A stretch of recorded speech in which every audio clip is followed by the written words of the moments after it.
You better be in the house when them street lights come on. Ain't that what your mama used to tell you? But I bet you when she told you to stay out the streets, she had no idea that the YouTube streets would take over the world. Uncle Juice, public figure Boogie, Baby Down So Raw, Detroit Gossip, and the most dangerous voice in Detroit, Dawgface TV. Bitch, I talk more shit than Dawgface. They running shit from coast to coast. Welcome to the Danger Zone. 5, 4, 3, 2, 1. Let's go.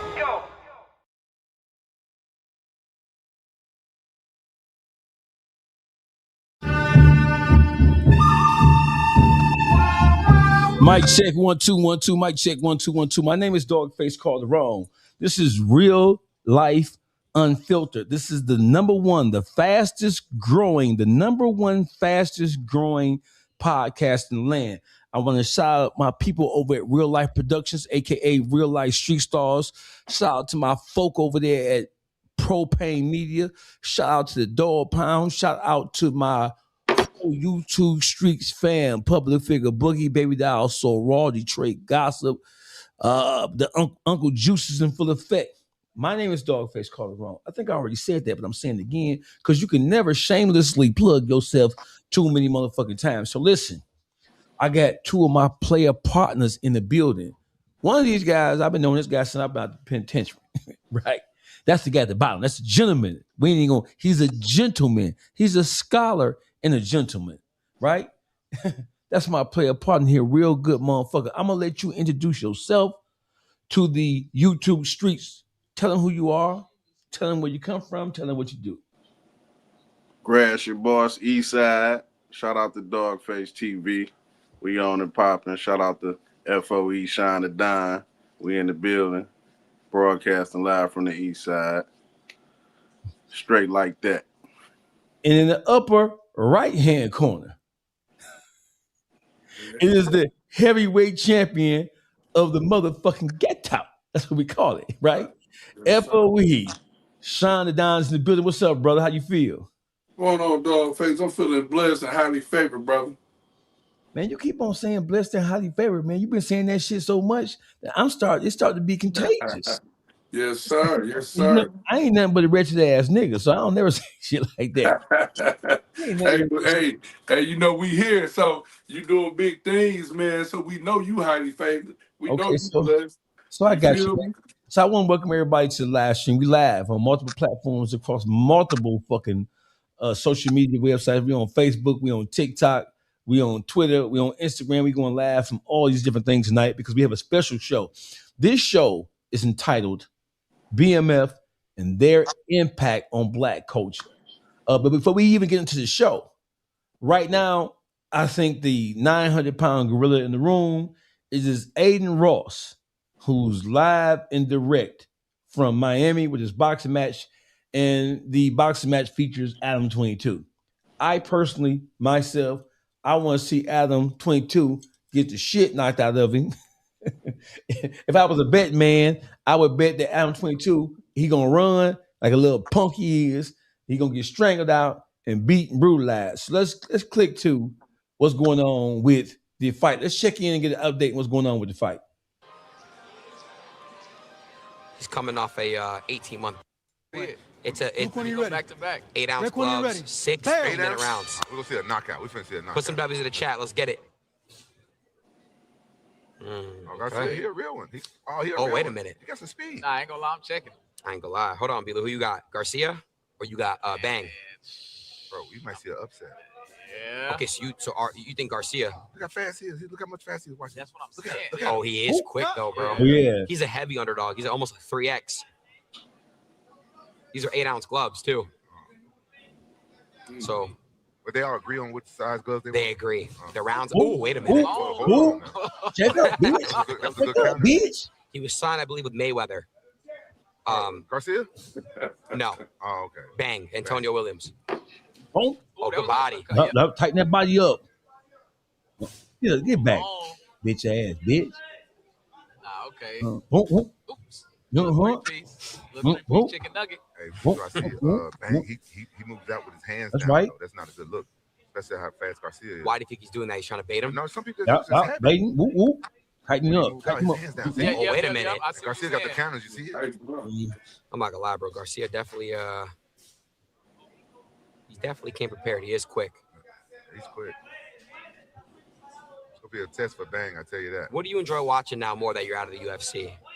MMA or boxing or both?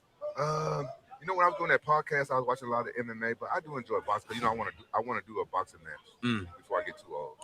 That's why I want to come here. I want to come here. You want to fight on brand risk? Thank you, brother. Brother. Chat, if you guys put me in the chat, if you guys want to see Rampage fight on brand risk. It's got to be Shannon, though, right? Got to be Shannon. Okay. That's a tough fight for me, though. I know, but I think you win that. I think so. Did you just say you got to be like 6 rounds? Okay. Oh, hold on a second. Yeah, Bang, you still coming for Mayweather's camp. Okay. All right, ref. Thank you, ref. Can't hold it hit. Let's see. Come on. This is amateur or pro? This is pro. Oh, okay. This is a pro bout. Yeah. This is a good one.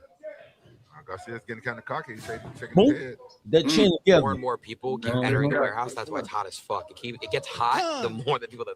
It's good over here. Uh-oh, he knocked him out. Yep. Man, you gotta rinse my shit off, man, with water, man. People feet been there and shit. What the fuck? That microphone. Some of these pro bouts, bro, they take till like the 6th round, 7th round to see some shit, bro. Yeah. Chad, what do you guys enjoy more, pro or amateur bouts? Pro. The pro, they just trading, exchanging. Good fights, though. Yeah, I'm glad you kept doing this, bro. Yep. Got his head. Stop. Chad's fucks with the pro. What the fuck? He about DDT his ass. Rampage, how many of those have to happen before you lose points? 3. Where the ref keeps going, yo, chill. Man, see, in boxing, they don't take no points for that. So they can do 1,000 times. Yeah. Let's put a bell. 10 Seems seconds. like they don't be taking points for that. Because a lot of boxing matches, they don't get Stop. knocked That's out. right. That's right. Yeah. Rub his ass up. You don't want to take a point away. That was a good first round. It was a great first round. Like he was about to It's a very DDT him technical up fight. against the I bro. don't know who won that Yeah, one. it though. was. Chad, who do you guys believe on that fight? Who do you think, Rampage? We got Man. Bang. That Bang. was a tough one. That was a tough No, one. it wasn't to call. Rampage, you They bitch both ass pretty nigga. Bang even. got that, you whole ass But, nigga. it looks like Garcia was fast. He had a lot of counters and stuff like He that. didn't hit nobody though. But Fuck Bang me. was more active. But Right. He was more accurate. Fuck you talking about, Yeah, Rampage. I ain't Get gonna lie. right. That was kind of tough for me. Chat, who y'all saying, chat? Bang, bitch Chad saying ass nigga. Garcia or Yeah. Ty. Fuck you talking Nah, about? Bang or Garcia, Chad. Who y'all think? Not sure. Draw. Garcia for sure. Shit, So bro. on the card, it could go 10-10. Like 10-10 on the first one. Yeah. I got 10-10. Then I call a draw for that one. I call it draw. For which one? That one? That round? At That first, round, yeah. Got you. That wasn't no draw. Yeah. That was far from a draw. That wasn't no draw, old bitch ass My chat nigga. said they giving it to the ring girl. I don't know what. my chat degenerates, bro. Wasn't no motherfucking draw, bitch ass nigga. And they ain't watching It's gonna get nice. Yeah, right now. just like the very referee, yeah, they ain't watching the damn fight. Right, bitch ass nigga. Yeah, the first round normally for filling out. So let's see what they do now. I want to see that jab from Garcia more. I want to see that jab to the head. He holding it back. Oh, there it is. That mop up Bro, on that his speed bitch is ass. crazy, bro. Show some respect, Yeah, bitch. but Bang, he countered the jab right away. Oh, wait a minute. Oh, Yeah, Garcia got that speed. don't hold, bitch. Watch Get him Red, off let me, him go. bitch. Let him go. Red, let him go, Are you Red. trying to get dirty now? They watch the Mexicans. Mexicans tricky. Oh, wow. Bang You got good blow defense. bell So now.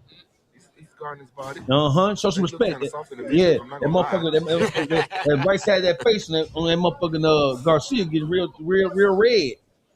Woo, woo, woo, Oh, woo, there. woo. Oh, You missed. That ain't nothing. That ain't nothing, bitch. That ain't nothing. See, this is what pro boxers got that MMA don't have. You see that little movement Hands they are free. duck up on a little bit. You should Yeah. get out of See, there. that's why Hey. Jake Paul was beating all the MMA fighters. Stop. Because we don't He naturally tight, have yeah, that. a little face getting I tied know, up. but Jake Paul's good. He's good. Little face getting I think tender over his there. career's over now. No. Look at that No, he bitch. got his jaw broken too. Like he's in the That's how I come penitentiary. back from that. For real? Yeah, Put that chin together. What, he got to get in Who? the medal? Who? So Jake might Man, be you ain't did overweight? shit, bitch. Oh, shit. Put that chin together. That chin together. You putting Is he it in hurt? there. What is he- what's his- Yeah, I'll go over there. Well, you know Woo, what? I'll woo, go. woo, woo. Tighten that You mouth want up to see you on fight him. again, Woo, woo.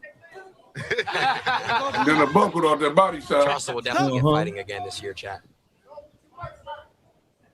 He holding too much, Garcia. Let them hands loose. Let them hands loose. Shit. Mm-hmm. Whoop. Mm-mm. Yeah, bitch. Damn, Bro, okay, Garcia nah, got he- it, he- bro. Hey, I ain't gonna lie. Come on. Yeah, but this round kind of even. Take yourself, bang. It is, bro. What's about that Good shit? body shot. Ooh. What's about that shit? Bro, they're just What you doing? exchanging. Keep him up. Ooh, Oh, good chin. uppercut. Good uppercut. Bang The with chin the together. uppercut. The chin together, Let him bitch. go. This is for all the pro boxing fans. Yeah, Everyone that the loves chin boxing. together. Teofimo Lopez just got here. Oh, for real? Yeah, I see him walking in. Gratiot Bro, I'm boss saying the this, and it's building. not glazing. F.O.E. Your Shawn card The so Don far in the been better building. than a lot of, you know, like those big Promotions. Ain't rolling. promotions. No, You mean We that? streaming live. Because they don't be fighting. We finna get y'all some No. ghetto Bro, these guys are commentary. fighting. Yeah, real nigga This is commentary. Tio's fighter. Remember, the guy Y'all his banged his head. Tio. Y'all his head. Y'all his head. Y'all his Big head. Tio. You gotta start punching out that shit. I said y'all his head. Y'all his head. Next time, we're going to cost you. Have a seat, bro. You want to sit over here? Next time. Yeah. Tio, He looking good. Tio, your fighter's looking good, bro. Boom, boom, I know. boom, boom, He's boom. looking good though, but it's pretty even right now. Ooh. Yeah, Ooh, it ain't looking good. What you mean? You ain't shit looking good for that Mexican. Oh my God. Here. What the Get your fuck? bitch ass up. Tio, Get your right when bitch Tio ass got up, here. boy. Right when Tio Get your got here. bitch ass up, boy. Oh my Yeah. God. He's not getting up. He ain't getting up. Put that little Hey. jaw, bitch. Right when Tio came. Yeah. What the fuck? What you talking about? Call Ice and pick that bitch up. Yeah, call Ice and pick that bitch up. Pick that bitch back across the board. Two in a row is crazy. Oh my God. He Yeah, bitch. Oh my Yeah, ho. God. Yeah, ho. Good job, production. Look at That's a gazelle punch. Foundational Black American, Oh my bitch. God. Yeah, tighten the little jaw up, bitch. Too confident, Holy bitch. fuck. We Tio, Yeah. Tio, you want to run up there? Go with him. Get that bitch Go. a seat.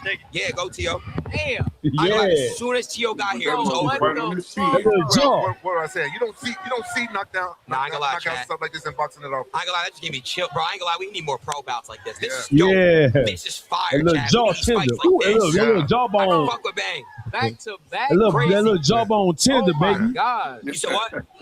Yeah. Fuck you talking about? I can't believe that, bro. What the fuck? Oh, don't start that dick sucking now, Someone A-Raw. said give him scam likely. Don't start that dick sucking right now because you was just saying he was looking good. We'll see, chat. That was Right crazy. there. Look at this punch, bro. Right there.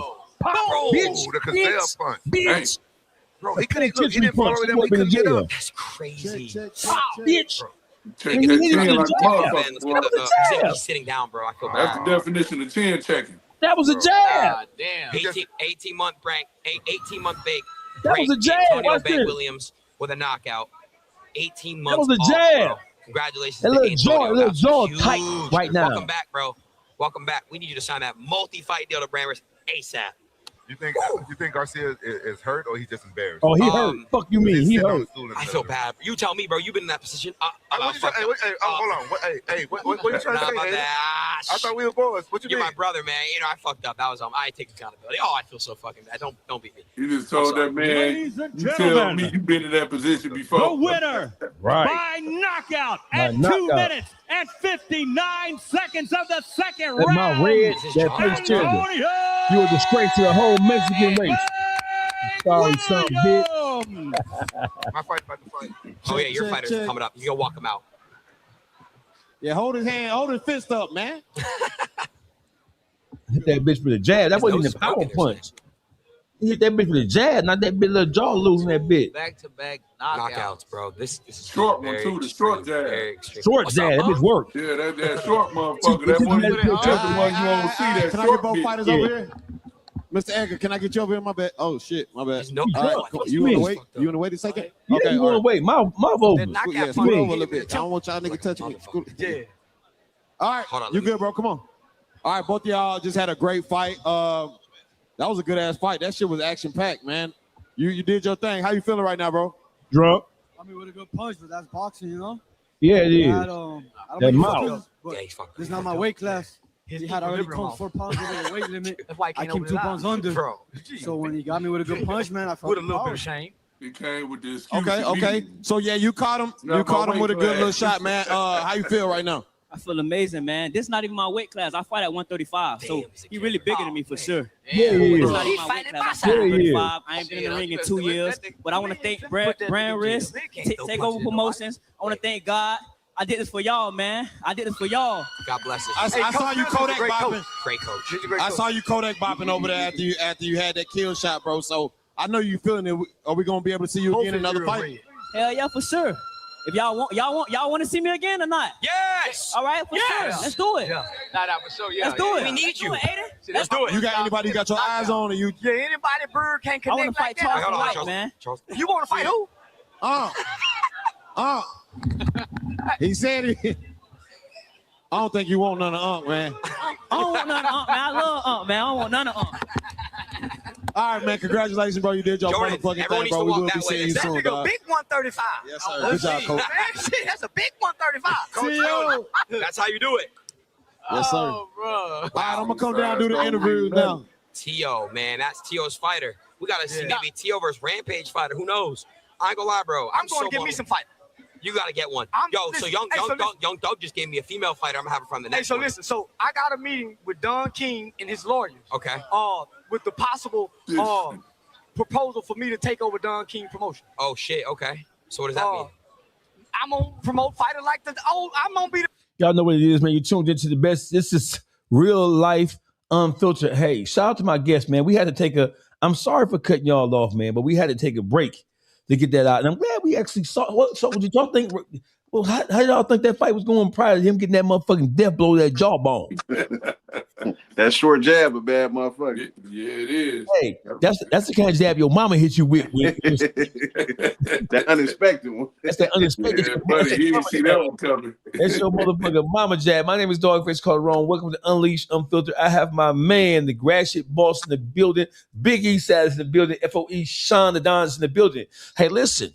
This show is titled BMF and their impact on Black culture. So we're just going to jump right into it. But while we're doing this broadcast, I want y'all to know that when Adam comes on for the Jason fight, we're going to pause the show and go live to that. So just so we're on the same page, because we need to see that. I don't want y'all to have to go nowhere. When there's anything good going on with that fight, with that boxing match, we're going to show y'all just exactly what it is. So y'all don't miss nothing. I don't want y'all to miss nothing when it comes to this fight, right? So the next fight to come on, I'm gonna show y'all what it is. I don't want y'all to miss nothing. You know how the game go. I wouldn't do y'all like that. Gratiot boss, what's the word with you, bro? What's the deal? What's the deal? How you feel? Man, I'm feeling good, man. I'm feeling good. Been a long time since I saw you, brother. You ain't came to holler at me. You ain't came over to the east side of things. You ain't pulled up on me since Polo, took his hiatus. Oh, Polo doing all right, man. Okay, I'm glad. He just lost his mama. God bless the dead, man. Rest in peace, Miss Jones. Yeah. I fuck with Polo. Shawn The Don is in the motherfucking building, brother. So listen. So listen. So I'm gonna tell you the truth about this, because I'm a truth teller when it comes to, if a good idea crosses my desk, I always give credit where credit is due. So I got a phone call a couple of days ago from Gratiot boss, and he said, "Dawgface, we need to have a conversation about just the attitudes that Black women specifically have towards the dating scene, towards Black men, the expectations they have in relationships and outside of relationships, and how they hold they have a standard, or they have expectations of what a man is supposed to do.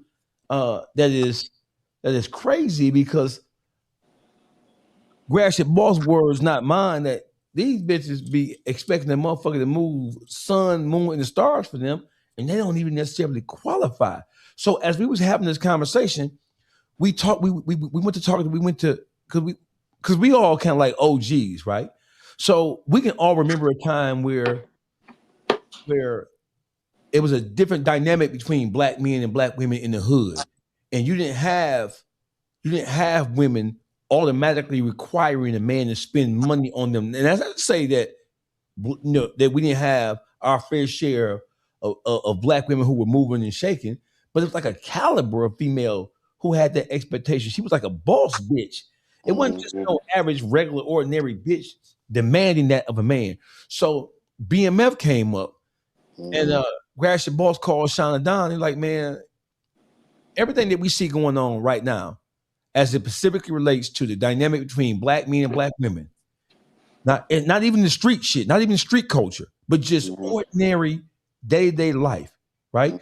You have bitches who work in Chrysler Ford and GM who will run across a motherfucker. And if a motherfucker ain't spending the bag on them, they'll act like a nigga ain't no good nigga. If a nigga ain't rich, if a nigga ain't really a good nigga, don't stand a chance nowadays. A nigga got to be popping it, or a nigga got to be ready to go broke, pay a bitch, or a bitch ain't gonna give him no motherfucking attention. So that's when the whole BMF conversation came into play. So I'm gonna let Gratiot boss, because people are like, well, what the fuck does BMF got to do with this, and how did BMF really affect black culture, right? You want me? You want? Yes, how sir. You want to? Yes, sir. Come on with it. Well, I done heard mixed stories on it too. Some women say, well, my granddaddy paid all the bills and my grandma didn't have to work. Well, guess what? Back in them times, shit was cheaper.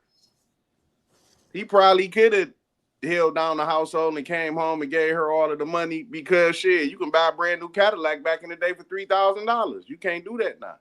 Right.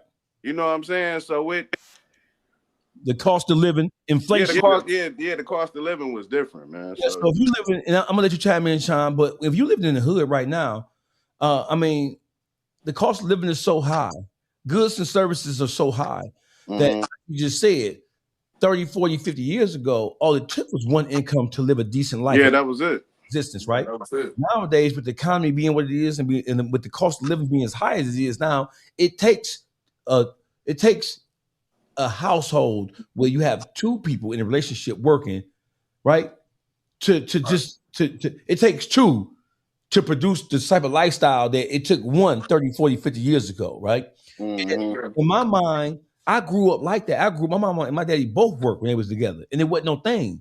My mama wasn't looking at my daddy like he was, like, because she had to work, that he was a no good nigga, or he wasn't like that, right? Because they understood that two incomes is better than one, and anything they wanted, they can get it faster, and the dollar will last longer if both of them work together, because it was a team. Nowadays, when it comes to this shit, ain't no team. A bitch expect a nigga to cash out and to pay 100% of the bills, and a nigga really ain't getting nothing for the 100% of the bills he's spending. These bitches can't suck a dick, can't cook, can't clean, don't iron, want to run the street, right? All you got to look at what the bitch Ari doing. Money bag, yo, bitch. All you got to do is look at that. That is the ultimate example of the kind of attitude that a lot of black women have now. Shawn The Don, what do you say about dynamic between black men and black women right now? And what do you say, how does BMF and how does what BMF did during their reign, how does that impact the black community or black culture? Man, it's got its positives and its negatives, man, because back in the day, Rob Bass said it take two to make things go right, So, when you think about the BMF era, the way the money was flowing, they get into it throwing money, everybody just go, find a pole to grab on to, you know what I'm saying? So it's like, some of the niggas kind of ran to a pole, in my opinion, some of the niggas started acting like bitches, That's funny. It's like, everybody became a fan, Hold on. That was some funny shit out there. Because a lot of these niggas are some shack chasing ass niggas too. That was his point. Yeah. Go ahead. I'm sorry to interrupt you, brother. Go ahead. No, you cool, Dawgface, man. It's just like, men, in my opinion, men gotta be men. See, even though the women ran to that pole because they was throwing so much money, you still gotta be a man and make sure that woman understand and respect you as a man. And I'm not about to do all of that if, like you said, you can't even suck a dick or clean, cook, you can't do nothing. What makes you so special that I have to go out here, risk my life on a day-to-day basis? You want me to live like BMF, or you want me? That ain't for everybody. You see what I'm saying? So what the effect that they really had? They destroyed the black families because everybody think that they can sell drugs, and somebody got to go to school. Somebody got to be the plumber. Somebody got to be the electrician. Everybody can't sell dope and throw money in the club. Right. I got you. So there's so many different points from it. I respect everything that, if that's the road you walk down on, you know what I mean? I can't get mad at that. But for me, I'm not risking my life on a day-to-day basis to throw it to no motherfucking broad on no pole, bro. I don't care nothing about it. Shit, hey, my wife will shake her ass for me. I'll throw the money on her. Okay, so but listen though, right? So you are from a generation that is not this generation, right? Mm-hmm. So how we got to where we are now, right? We had a conversation about the impact that BMF had on the culture. Mm-hmm. And prior, motherfuckers from coast to coast, niggas in the hood, nigga, we talking about street niggas, we talking about black people, talking about black Mm-hmm. culture, right? Motherfuckers been going to strip clubs forever. For sure. Motherfuckers been spending forever. For sure. To a lesser or greater extent, to a higher or lower degree. Motherfuckers been spending and dropping bread and cashing females out. That's nothing new. This generation is not responsible for that, just as it specifically relates to that.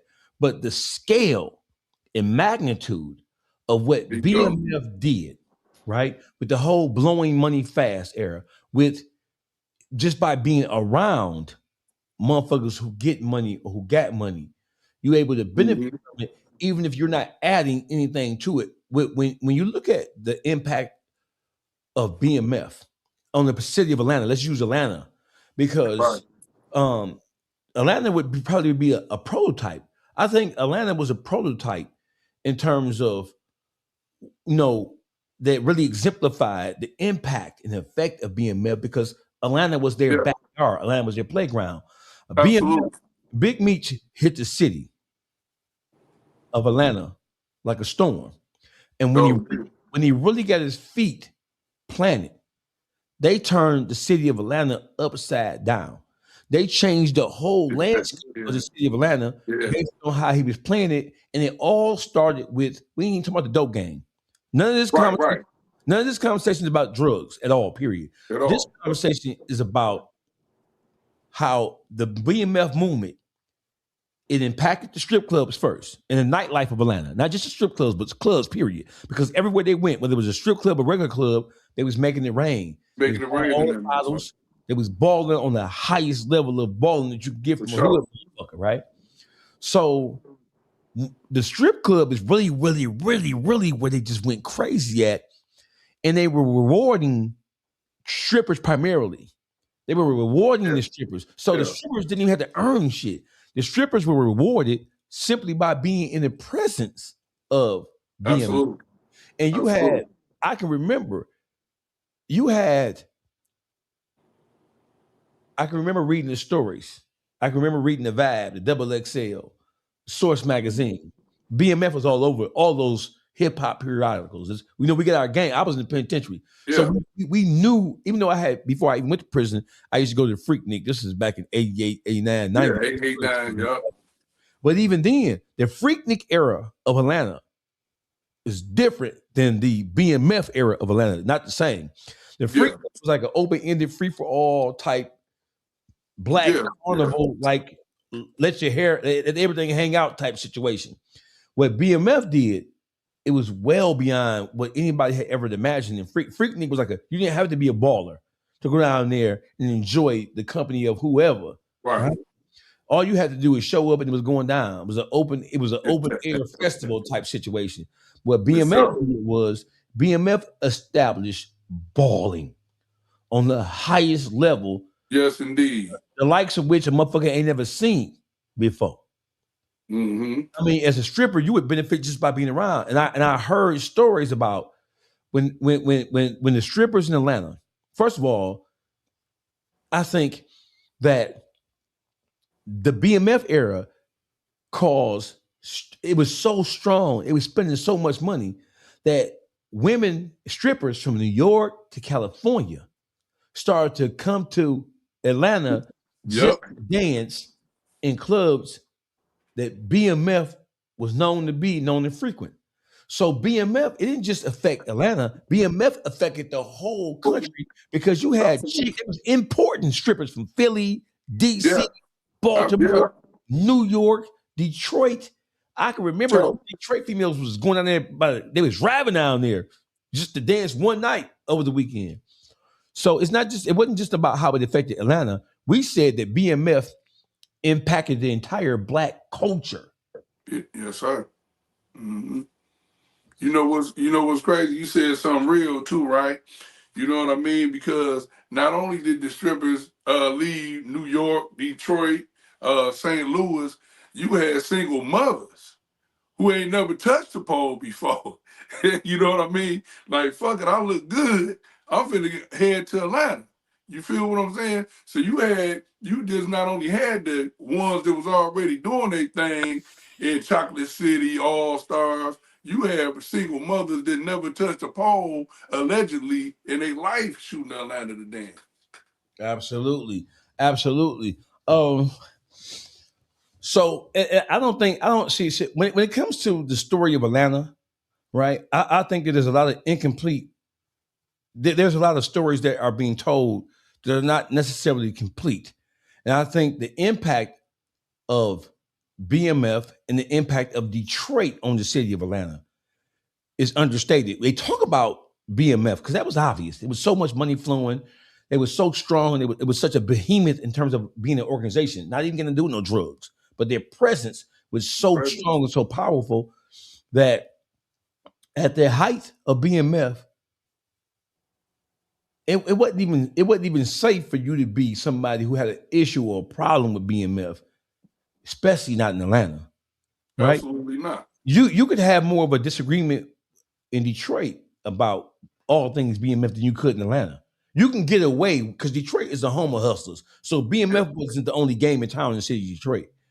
But you could have said something slick about BMF in Detroit and got away with it faster than you would have got away with it in Atlanta, because Atlanta, and I'm not saying that everybody was in love with BMF, but Atlanta was BMF's stronghold. And we just said BMF was throwing so much money, and they were providing such an open air forum to get money that you had strippers as far as LA coming to Atlanta to dance.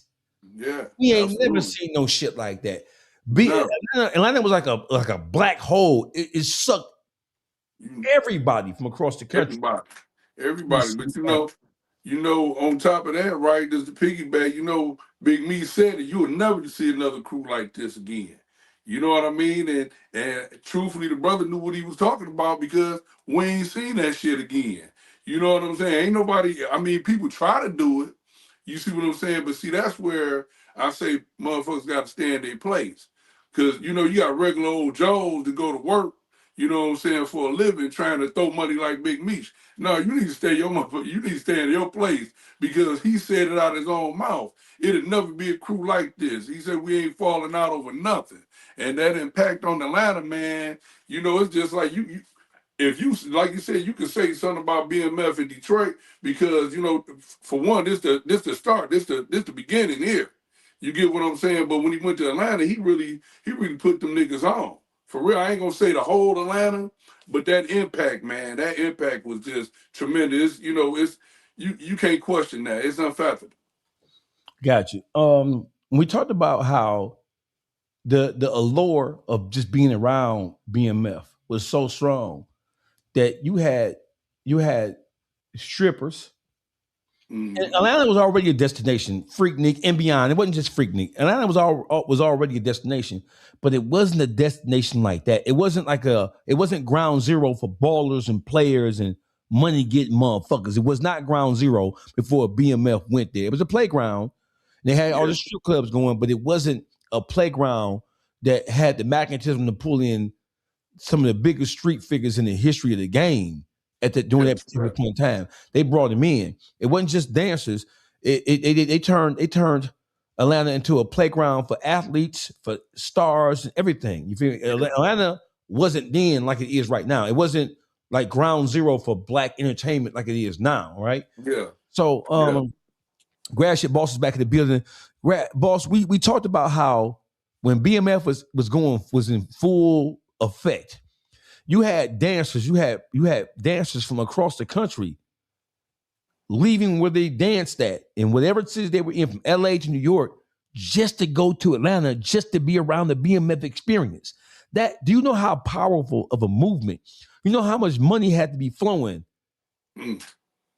Do you know? Because the stories would reach it. The stories of what BMF was doing was reaching Minnesota, Wisconsin, Houston, LA, New York, Miami, Baltimore, DC, Philly, the Carolinas. You had dancers. You had women who, like the brother said, Shawn said, you had chicks who wasn't even dancers. It was like the Underground Railroad. Yeah, they went to Atlanta to dance for the first time because they knew that money was flowing like that. Mm-hmm. Yeah, hey man, I'm telling you, I seen it firsthand. Like you said, Atlanta was always, was a destination because when you go back, like Detroit, we big on music here. Hitsville, USA. So a lot of guys, back in the mid '80s, early '90s, everybody, it was easier to go to Atlanta to get on with the music scene, or at least that's what everybody thought. It either was go from leave Detroit to go to New York, or go to Atlanta, you know what I'm saying, to try to get on with the music thing. So, like you said, Dawgface, a lot of player partners had already started migrating to Atlanta. You know what I'm saying, and that's where that What Up Though, the D-Boy shit come from, all that shit come from. You know what I'm saying, because originally the D-Boy shit is some Detroit shit. It certainly is. Gratiot Boss, what you say on that? Yeah, I definitely feel like it was the Underground Railroad, man. Everybody was going down there, shit, trying to get a taste of it, man. Get a taste of that money. Mm-hmm. Right. So, let's talk about so we know what the money would do.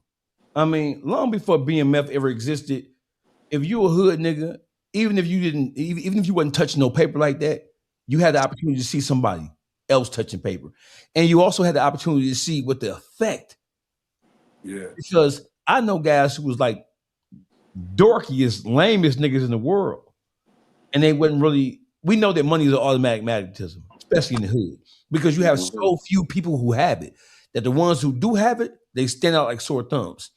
So, so motherfuckers been coming off their bread for a long time, but never to the degree of just BMF. In the reign of BMF, it changed the social dynamic of everything Atlanta, but it also had an impact on the urban environment across the country because BMF turned Atlanta into a big ass fucking black hole, and it sucked all things blackness everybody into it. in. Just athletes, regular hood niggas, just whatever, dancers, regular people, just whatever, right? It turned it into the black metropolis, right? But it also had, it also was the start of what we call "it ain't tricking if you got it." That it's a bar. That statement, I think Lil Wayne made that bar more famous than any other hip hop artist. It ain't tricking if you got it. Because before then, there was like a line between paying a bitch for her time and attention and just fucking off with a bitch. It went from bitches just benefiting from being around a motherfucker who making money to females expecting you to pay them to be around or to be in your company. That is BMF is the beginning of "it ain't tricking if you got it." That whole statement, right? And I always said to myself, "It ain't tricking if you got it." Well, in the nature of the whole pimp hoe business, tricking is a term that comes from pimping, right? Yes, it does. Trick is a mark, a lane, somebody that a bitch who sell pussy has identified as a motherfucker who's willing to pay for her time and attention, right? So when motherfuckers say tricking absent any real knowledge of where that word come from. The word tricking come from pimping and hoeing and pandering. Yeah. If you tricking on a bitch, that means you paying for a bitch's time. And to a player, a boss player, that was a no-no. But the boss players had to break. They had to break with that tradition. Just the regular. I ain't saying the niggas who really pee, but I'm saying the regular rank and file nigga, you just being who you are, you just having some money, you just having a chain or a car, that shit wasn't it. Bitches wasn't trying to hear that shit. The reality of that is though, we're in the time right now where motherfucker, you really can't trust these motherfuckers no way. So a motherfucker rather just pay a bitch for a time and let that bitch go on about her business. You know what I'm saying? Because a lot of times, man, you go to sleep with some of these motherfuckers. If you don't get to know them, you wake up dead with motherfuckers standing over you with a pistol in your face. So it's easy to just pay a bitch to leave. You feel me? And you know, I hate to say it, but like you said, the boss players had to, you know what I'm saying, we came to a realization, man, because there ain't no more loyalty out here, man. It's a few that you can find, but it's like you like grasping for straws type shit, you know? So most of the guys that I know, you know what I'm saying, they'd rather just, they got it, they'd rather just pay a bitch for a time and let it go on so they can have their peace at the end of the night. But that's tricking, bro. Hey, listen, listen. Yeah. I had to tell you this, bro. Listen. So I don't know if you know this or not, but I'm assuming you do. Yeah. That is the cornerstone principle of tricking. Yes, John. sir. It is, Yes, I don't sir. want to marry you, bitch. I just want to enjoy your company and I want you to get the fuck on. That is the definition of tricking, paying a bitch for a time. So when did it switch to where it was just cool amongst regular niggas to just pay a bitch for some pussy versus just trying to use your game to game down a bitch? When did that switch? That switched during the whole BMF era. Yes, sir. I'm gonna throw this money at you. I don't give a fuck. Here go the money, bitch. Here go the give me the pussy and go on about your business. I don't want you to be my girl. I want to enjoy you for however long I can enjoy you, and then you go about your business. So, everybody happy. Is it a coincidence that the whole "it ain't tricking if you got it" movement started basically at the beginning of the crack era? Because motherfuckers who sold heroin prior to the crack era, they was boss players, and you had a older contingency of niggas. So you ain't have young niggas selling heroin like you had young niggas on YBI and MacTown 2020 Brew Crew and you had 50 strong, 100 strong. You had motherfuckers. Rest in peace to Butch Jones too, man. You had motherfuckers pushing blow, but them was young niggas, the niggas who really controlled the heroin game. Yeah. Up until the mid 1980s, there were older gentlemen who was doing that. Crack era allowed young guys without no real guidance or leadership to come in and get dope money. So my point is that when the whole crack era took over, simultaneously, that's when the whole mind state, because them young niggas was blowing money so fast, they ain't had no game, bro. This is before Big Meech. Yeah. So we could bring Big Meech, because Big Meech is like the ultimate exemplification of it.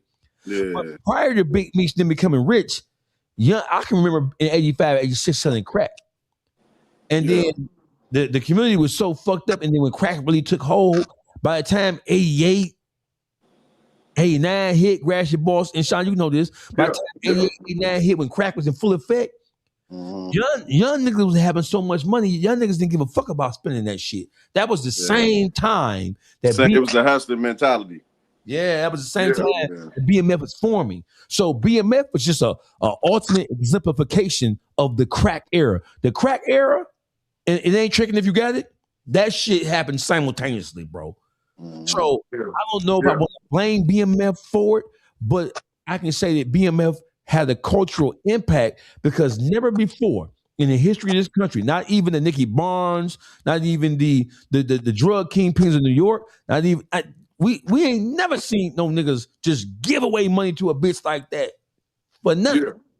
And that shit has such a big impact on the culture that even after BMF failed, they had so much influence that even the drug dealers, bro, let's keep it gangster, bro. When I came home from prison, in 2009. When I came home from prison, BMF had failed already, right? Mm-hmm. But the niggas in the game, they had attitudes like BMF. My nigga, I know motherfuckers who used to go, niggas in Detroit who used to go OT, and they would be OT for 3 weeks, 4 weeks, 5 weeks, 6 weeks. Y'all know I ain't lying. Mm-hmm. They would come, listen, bro, the Sting, Starving Marvins, Erotic City, you had niggas from east to west side would go OT, risk their life, sell dope, risk their freedom, and come back to Detroit, and they would schedule stripper parties where you would have the east side versus the west side, and you would have all the niggas who was getting money on the east side and all the niggas who was getting money on the west side. They would meet Erotic City, The Sting, Starving Marvin's, not Black Orchard, but Crazy Horse. Yeah, the Crazy Horse on Michigan, yeah. Bro, they would be in that bitch. Listen. The bottle of champagne costs $69 around the corner, right? Yeah. They was in that bitch buying. Listen, niggas wasn't even buying no. Listen, niggas wasn't even buying Don P, but Don P was though. It was Mo, yeah, Cristal, all that shit, Jay-Z shit, right? Mm-hmm. Niggas in that bitch paying $600-700 for one bottle of champagne, and the strip clubs would stock about 100 bottles on average. Every bottle would be gone.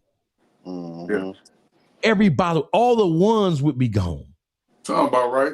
Niggas never be throwing $40,000-50,000 each. You have 4-5 crews in there throwing $40,000-50,000 a piece just to prove to the other niggas it wasn't even about the bitches. Yeah. That's what BMF did. BMF made it to where it wasn't even about the bitches. We're trying to show you that we like Big Meech. We like Southwest Tea. That's how strong that shit was. You had niggas who wasn't even getting no money like that, but they were just trying to prove to a motherfucker. Bro, that's why Detroit, and that's why so many other cities across this country have so much love and admiration for BMF, because they was just throwing that shit. And you had niggas who wasn't even laying like that. Throwing big facts. Throwing that shit, yeah. That is the impact. That's one of the impacts of BMF. You had niggas who was risking their life. Say I'm lying. Man, Big shit, facts. you ain't told not one lie. You ain't told not one lie. And I swear to God, that's what I done seen it firsthand. Motherfuckers go OT 2-3 weeks, or sometimes stay out there for a couple months, come right back and just go to the club, hit the Crazy Horse up, or back in the day, All Stars, and go on that motherfucker and go crazy. Just go on that motherfucker go crazy, be like you couldn't even see the motherfucking float. Now listen, if you notice Gratiot boss ain't saying nothing, I want you to notice that he ain't saying nothing. Because I want you to notice why he ain't saying nothing.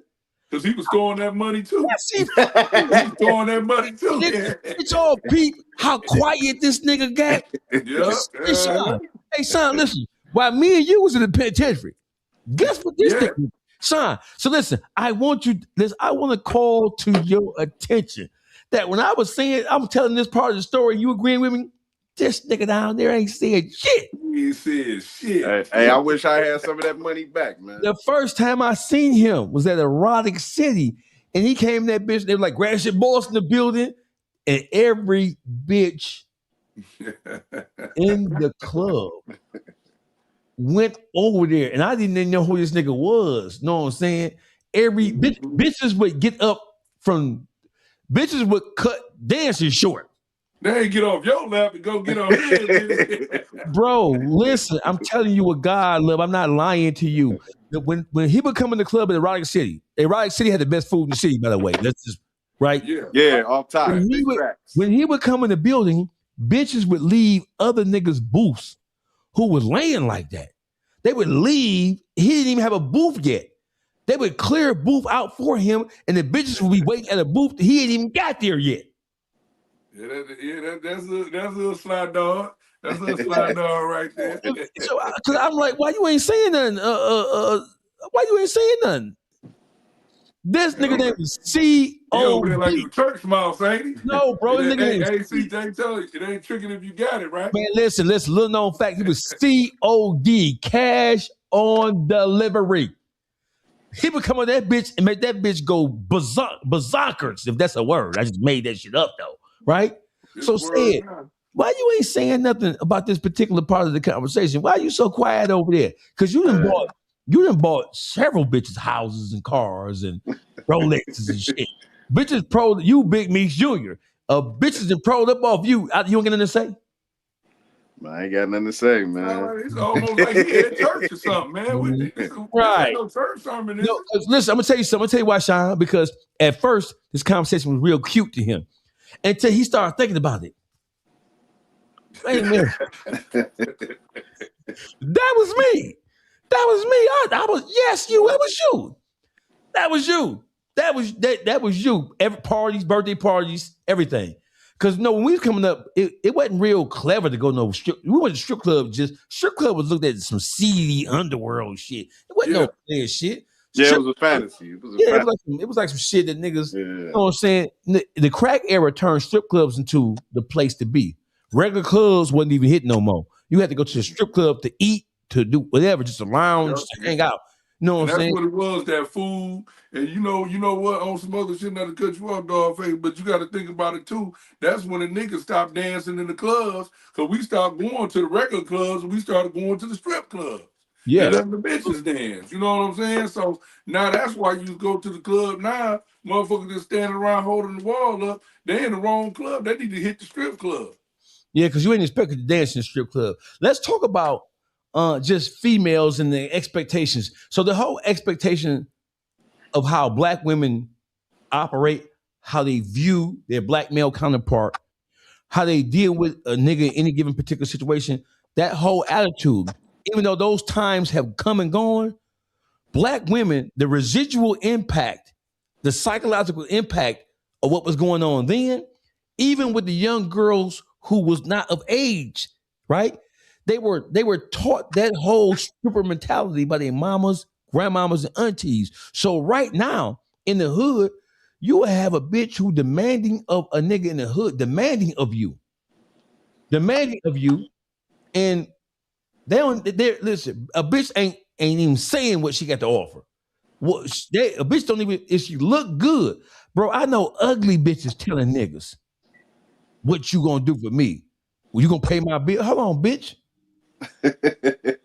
Man. Bitch, you look like me with a wig on, bitch. Bitch, you look like me with a wig on. I know. So you telling me that pussy ain't free? Even ugly bitches trying to wager and barter the pussy. Hold on, bitch. Yeah, man. You know, it's definitely like that now, man. The average Joe, that shit is over with now. You got to get a bag, baby. You got to have a bag. They want them Birkins. You know what I'm saying? You got to have a bag, baby. Don't even hold the door open. You know what I'm saying? You hold the door open, they walk in, they don't even say thank you or nothing. Nigga, you gotta lay the road fellas down. You feel me? Gratiot boss, you still ain't said nothing. Hey, you gotta lay it down, man. They want you to hit the hip. Hit. So listen, tell me. So listen. So that's it was established during BMF. You got to hit the hip. So what is that? So what is in the minds of guys who deal with females? Do we automatically, when you from the hood, when you approach a female, are we automatically expecting them to ask us for something just for their time, even if we ain't in a relationship? Is that the automatic now? Say the automatic ask for something. Yeah, are we expecting them to automatically ask for something from us, even if we ain't even got to that? It used to be a time where a bitch would wait a minute before they cut to you for some money. Nowadays, bro, as soon as you meet it, you get a bitch number. A bitch playing a little hoe game with the I'm trying to go get my hair done. So they trying to secure the bag. Off rip. Listen, you can meet a bitch to what's today? It's 9:30. You can meet a bitch at 10 o'clock, right? And before the night over with, a bitch is telling you some slick shit. That's how you play the whole ass game. Oh, my hair. I sweated my hair out. Oh, I broke a nail in the club. They throw hints out there automatically just to see if you're gonna bite, just to see if you a trick. Automatically. So now you have guys. We automatically expect a bitch to cut into us for some money. Automatically. Yeah. If she don't, it's cool, but we automatically expect it. And more oftentimes than not, especially when you meet a chick in a club or in a nightlife or anywhere, right? Yeah. We know that they're gonna cut into us for some money before they even ask us for our name for real. A bitch know a nigga is his Instagram name. Bitches don't even know your real name before they ask you for some money. A bitch just know your name is Killer Mike, 6 Mile Boo Boo. A bitch don't even know your name. Bitch just know your Instagram name and she already cutting into you. You say, why they gotta be bitches? Because they is? Fuck you mean? Why they gotta be bitches? Because they bitches. Fuck is you talking about? This is the bitching hour. Fuck is you talking about? They gotta be bitches. Can we talk about bitches and hoes and niggas?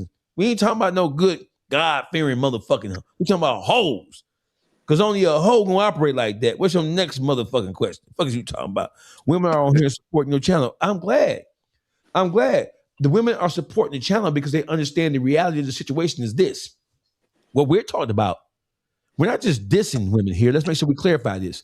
This is we're looking into why I'm COD. I should have known that. Look at her. You see that? See that? Oh, that's right. Let it be known then. COD is. Well, you from the east side then. What's up? What's up, sis? Right. Now, why you gotta bring her, bro? Get on off of here. I don't know who you is. Get on off of here with that Van Dyke ass shit. Come out here with that off ass shit. Got that location. Got that location, man. Come on. Why they got the listen. Now listen, you see that right here? I'm a queen. Yes, you are, my dear sister. So this ain't no place for you. I need you to get your ass off that phone and go on down somewhere. You hear me? Look, I own my own business. Why you gotta brag about everything? I know who you is, man. You That's what's up. Shit. Keep getting it, baby. Yeah, look at it. Yeah, no, and stay down, Nick. We don't need you back here because Detroit, this is the land of bitches and hoes. We don't need you. Stay right where you at. Don't come back here because we talking about bitches tonight. You know what it is. So when you go out, when you guys go out, right? If you still go out, right? Or when your friends or your homeboys go out, right? Is it a known fact that in order for you to talk to a female, especially a female who looks like something, is it a known fact that you got to pay like you weigh in order to play? Absolutely. I don't think so. I think they pick and choose their battles. So you think that the average black woman living on the east side, living in Detroit, period, because Detroit is our stomping ground, right? You think the average female in Detroit, especially ones who look good, you think that they are not or will not or are not on that, let me get some money out this nigga first shit? It depends on the woman. Boss, they gonna want something, bro. No, it depends. No, I mean, I know you in your player mode. You know they gonna want something. It depends, man. It depends on the. Hey, listen. You got some of them takers and some of them givers. You know. Yeah, listen. Now, we're not saying that is, we're not saying. No, we're not saying that all black women, like all white people didn't believe in slavery. That ain't stopped slavery from happening. But the majority. Yeah, in the ghetto. Listen, a lot of these chicks aim for your pocket. And I'm not saying it's like a diabolical plan. You got some of them like woo woo on your ass. But now the culture that we live in, you have females who have been taught to aim for your bread first. And a lot of them are doing it without even understanding why they doing it. That's just why they doing it. Yeah. That's just how they wired. That's how society is wired now. So they learn this shit from their mama, their grandmama, their mama, their aunts, their big sisters, their friends. They learning it from them. So my whole thing is that right now in the city of Detroit, bro, and the badder a bitch is, the more likely she is to cut into you for some motherfucking money or bail before you even get to know her. All that courting shit out. So females will say, well, guys don't even court us no more. We ain't got to. Because, bitch, we know what you want. You want this money. So why go through all that courting and all that other bullshit, bitch? What's happening with that pussy? Hey, now that's tricky, face. I ain't say it wasn't. But I'm just saying, listen, it has gotten to the point now where, bitch, what's up with that pussy? Because, bitch, we ain't got to these games. We didn't get to play these games. We didn't get to the point now where it is what it is. We didn't get to that point. What they say when we gonna get to the good part? Yeah. So right now, I mean, like you just said earlier, and I've been listening. You just said it didn't get to the point now where a guy's willing to pay for a female time because I don't want you. I got shit to do. Yeah. I got shit on cut the chase. Let's just cut the chase. Let's just get to the good part. Sometimes it's easier because you can't. At the end of the day, you got to make a living. Some of them so clingy, man. You just want to go, here you go, and then I'll see you. I'll catch up with you next time. You get what I'm saying? Because they'll hold you back sometime, man. Why you doing this? Why you doing what? No. And it's coast to coast too, because wherever you go to Atlanta, you go to Miami, you go to Houston, you go to New York, Philly, it's all the same thing. Because this is what's going on in the culture. And we talked about how the whole BMF legacy, how it infected black culture. It infected what black women expected from black men. And that's not to say that black women doesn't require anything from men. I didn't say what they require. I said what they expected. What a bitch expects from a nigga. They expectations. Their expectations as high as a motherfucker, especially when you consider what it is they have to offer in return. Yeah. Mm-hmm. It's definitely for the dating pool. Definitely fucked up. It's definitely fucked up. Did you say dating pool? Yeah, the dating pool. Dating pool. Ain't no dating pool. It's over. Ain't no dating pool. Yeah, it ain't no dating pool. Dating pool in the hood? It's over. Ain't no motherfucking dating pool. It's over. This shit's about fuck. Period. Let's cut the chase. We cut the chase. So let me ask you guys a question. It's about what Janet Jackson said. What have you done for me lately? Huh. Yeah, but that's Janet though. These bitches is Aunt Esther. That's Janet though. That's J to the J. J to the J could do that. But you got bitches who ain't known nothing, but still possess the attitude that you have to give something in order to even be in a company. A bitch listen, bro. You meet a bitch right now at a club or regular club. I ain't talking about no strippers. We ain't talking about what strippers expect because that's a place of business. So of course they're gonna want to be compensated for their time. We talking about the stripper mentality has spilled out of strip clubs and has gotten into the mind of females who not even strippers, bro. Yeah. We used to strippers, hitting your pocket or trying to hit you for that bread. We used to that. But now, that's what they have for. You got regular chicks who have stripper mentalities nowadays, bro. And then they got the new thing now. Hey, I'm me and my girls down here at the club. Why don't you pull up? That's a trick. Yeah, that's the trick. That's the trick to pay the bill. That's a trick, bitch. Yeah, that's that new one. Yeah, hey, that's listen, that new one. Hey, hold on, wait a minute. Did you hear what he just said? Listen, that ain't nothing even new. Yeah. They've been, what's this, 2026? How long they been doing it?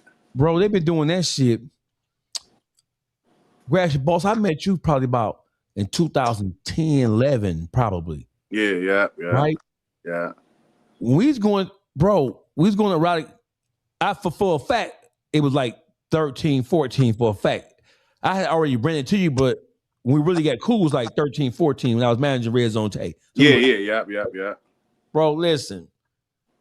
They've been doing that shit since call you to the club as a thing. Yeah, that's the bullshit. That is, I'm gonna say, bro, that was Waterfalls. I'm gonna say Waterfalls. I'm gonna say that. Mm-hmm. Call you to the club. This how I'm gonna tell you what. I take that back. I'm gonna say that was like 2000. I'm gonna say 2012, right? Because I can remember when Club Fridays, when Friday on Evergreen and 696 between 2 miles. Yeah. When Gary Chandler and A1 was out there, Gary Chandler was DJing, A1 was the host. That's the first time bitches will call you to the club for no other purpose but to have you pay the bill for her and her homegirls. And a bitch ain't trying to fuck. Now, bitch, hold on now, bitch. I'll tell you this right here, bitch. Yeah. Bro. Or call you to the crib and they got a stripper pole in the middle of the living room. Nah, that's a dangerous bitch who got that in their living room. Yeah. No, that call you to the club and everybody get to looking at their phone when the bill comes. Yeah, that's the finesse. Finesse 2 times. A bitch will call a nigga to the club. That's a whole. So listen, you tell me what a bitch got to think about you to be out with her homegirls and call you. Where you at? Right? I'm on the block. Oh, you ain't coming up here, right? And they had trick a nigga into thinking he finna get. Oh, where you at? A nigga only saying where you at because he thinking, okay, bitch, when you at 1:30, 1:45, bitch, meet me at the room or something. But no, if you even want the possibility of meeting me at 145, 230, you gotta come up here and pay this bill. That was an expectation. Tell me I'm lying. Man, I'm trying to tell you. That was the finesse. Yeah. That's what was the conversation before they called you? Y'all had this nigga pick up this bill. Yeah. Yeah, I mean, listen, bro. I don't even think. I think it was certain bitches who flag girls who already knew their homegirls had niggas who was on that tip. Yeah, for sure. They would just pick a nigga. Know what I'm saying? They would take turns. If we here one day, then you do it. Then the next day you have your nigga do it, and all these hoes got 4, 5 niggas trying to fuck. So these bitches ain't paid for nothing. They called the lamest nigga in the phone. Hold on, brother. Say it again. Yeah. They called the lamest nigga in the phone. Do you know who they called? Watch this. You big dummy. You big dummy. You big cold-blooded dummy. You big dummy. See what you did? They call the biggest, bro. So listen, if they call the biggest dummy in their phone to come to the club and pay for not just day tab, but their homegirls. I know niggas who pull up to the club, tab $2,000, $1,500, $1,200, $800. Yeah. Minimum the tab $800. Minimum. Yeah. Minimum. So if they call them the lamest nigga in their phone, the nigga say, "Hey dog, did you see that bitch made this?" Say, "Hey dog, did you see that bitch made this nigga pay a $3,000 Dang. on a house that was a $300 voucher?" No comment. That was a finesse. That was the finesse. What a $300 voucher. Yeah, that was a finesse. That was a finesse. It paid $3,000 a month. Oh yeah, but see that. And so listen, it didn't make it no better when the pandemic hit, because listen, BMF was all about the hustle. You got it. It ain't tricking if you got it. We blowing this shit. You a broke ass nigga. That ain't tricking if you got it. But the whole nature of tricking is you have to have it. Yeah. That's the whole. What the fuck you mean? It ain't tricking if you got it. It ain't tricking if you got it. You have to have it in order to trick, because you have to have money in order to pay for a bitch's time in that ass. Yeah. So that's an oxymoron. It ain't tricking if you got it. No, nigga, you have to have it in order to trick on a bitch. What the fuck is you talking about? Yeah. And it ain't tricking if you got it. We talked about how it came from niggas who was getting money, but it came from niggas who was getting money who didn't have the game to knock a bad bitch with a mouthpiece. So they use their money and they hid behind their money to get the bitch they always wanted, but they never could get. And nowhere was that shit more pronounced than when the pandemic hit. Yeah, the pandemic was a motherfucker. That fucked a lot of shit up right there, boy. That shit was almost like the BMF wave. Because people still brainwashed to this day. Listen, is BMF fucked the black community up?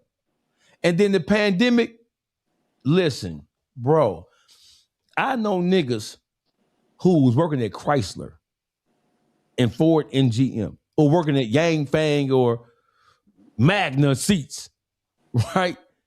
I know niggas who quit their job once they hit a few pandemic licks. They went up. I know niggas quit. When niggas went up 200,000. Nigga, you finna make niggas quit their job when they was making $25, $30 an hour. Yeah, I see it. They hit the pandemic lick. Niggas went up 200,000. I ain't getting up to go to work. Fuck you. Yeah. Right. I ain't going to work. Listen, my nigga, I'm gonna tell you a real story. I know somebody who in 2020 21, they went up $700,000. 700 cash. I'm over their house. They got it.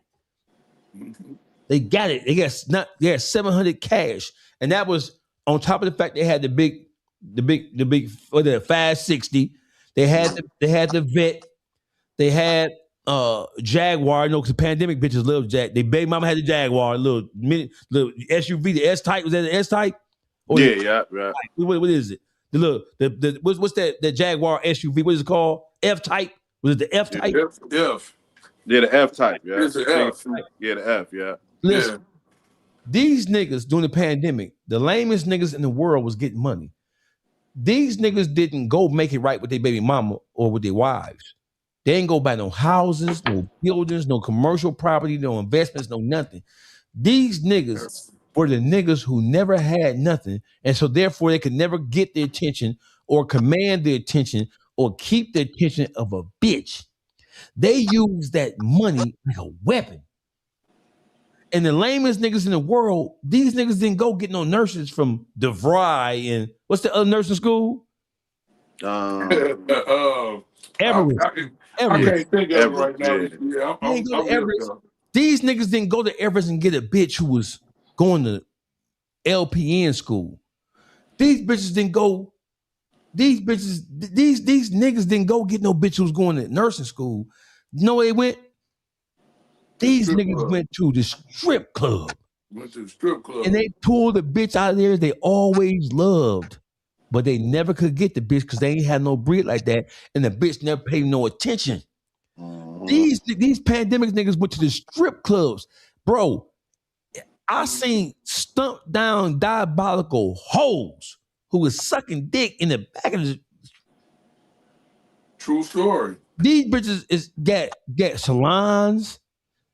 These bitches was driving F-types, Range Rover. See, you know they drive Range Rover. No, I ain't lying.